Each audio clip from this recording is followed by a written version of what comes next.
कई बार कुंडली के जो 12 भाव होते हैं उसमें से कुछ भाव में कोई ग्रह नहीं होता, यानी कि वो भाव खाली होता है।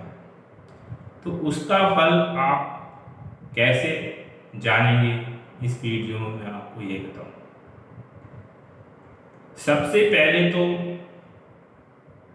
कोई भी ग्रह जिस भाव में बैठा होता है तो उस ग्रह का प्रभाव उस भाव पे सबसे ज्यादा होता है।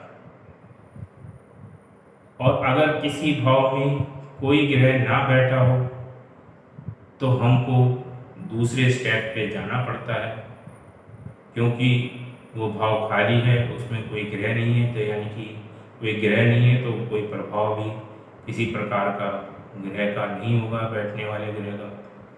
तो आप दूसरे स्टेप पे जाएंगे। दूसरा स्टेप होता है कि उस भाव को कौन से ग्रह देख रहे हैं। सबसे पहले तो आप किसी भाव में बैठे ग्रह को चेक करेंगे, उसके अनुसार रिजल्ट मिलेगा।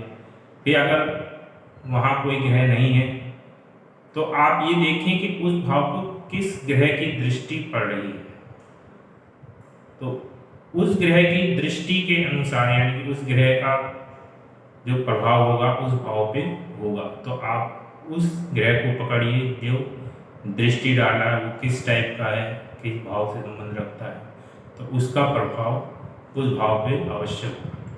मान लो सपोज वहाँ कोई ग्रह बैठा भी नहीं है, ना कोई दृष्टि डाल रहा है, तो आप तीसरे स्टेप पे जाइए, यानी कि वहाँ पे कोई ना कोई राशि तो अवश्य ही होगी, यानी कि यहाँ कोई गिनती लिखी होगी। तो उसका स्वामी कहीं ना कहीं किसी ना किसी भाव में बैठा होगा। तो उस पे कैसे प्रभाव पड़ रहा है, उस पर कौन से ग्रह दृष्टि डाले हैं, वो किस भाव में बैठा है, अच्छे भाव में बैठा है या शत्रु भाव में बैठा, तो उसके अनुसार उस भाव का फल मिलेगा जिस भाव का वो स्वामी है। यानी कि पहले तो आप किसी भाव में बैठे ग्रह पे देखिए, ग्रह कौन सा है। ग्रह नहीं है तो उस भाव के किस ग्रह की दृष्टि पड़ रही है उसके अनुसार फल मिलेगा। अगर वो भी नहीं है तो राशि शामी पे जाइए, ये राशि शामी कहाँ बैठा है। इसके अलावा कई भाव ऐसे होते हैं जिसके स्वामी दूसरे भाव के भी स्वामी बनते हैं, और उसमें हो सकता है ग्रह बैठे हैं दूसरे भाव में, जो सेम डिपॉजिटर है, जिस भाव में कोई ग्रह नहीं है उससे ही उसका स्वामी दूसरे किसी भाव का भी स्वामी है, उसमें ग्रह बैठे हैं। तो जब आपके उस भाव की स्वामी जो खाली है दशा चलेगी, तो जिस भाव में ग्रह बैठे हैं उस स्वामी के दूसरे भाव में, तो उसका प्रभाव भी उस भाव में पड़ेगा। यानी कि सेम डिपॉजिटर होने के कारण उस उनमें बैठे दूसरे भाव में बैठे ग्रहों का प्रभाव भी इस भाव पे पड़ेगा। इसके अलावा आप वर्ग कुंडली में देखें। वर्ग कुंडली मान लो आप सप्तम भाव खाली है आपका, तो नवांश कुंडली जो D9 सप्तम भाव को दिखा, तो आप D9 में जाके देखिए। पंचम भाव है तो आप D7 में जाके देखिए।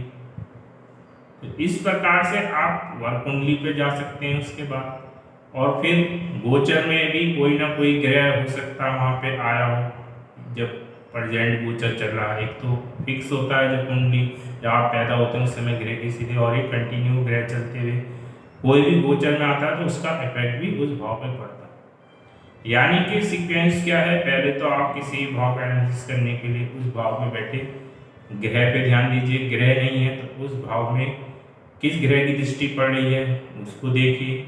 अगर दृष्टि भी नहीं है तो उस राशि स्वामी जो वहाँ पर राशि है उसका स्वामी ग्रह कहाँ बैठा है, यानी कि उस भाव का स्वामी की स्थिति के अनुसार फल मिलेगा। और साथ ही अगर वो किसी और भाव का भी स्वामी है तो उसमें बैठे ग्रहों का इफेक्ट भी इस भाव में पड़ेगा।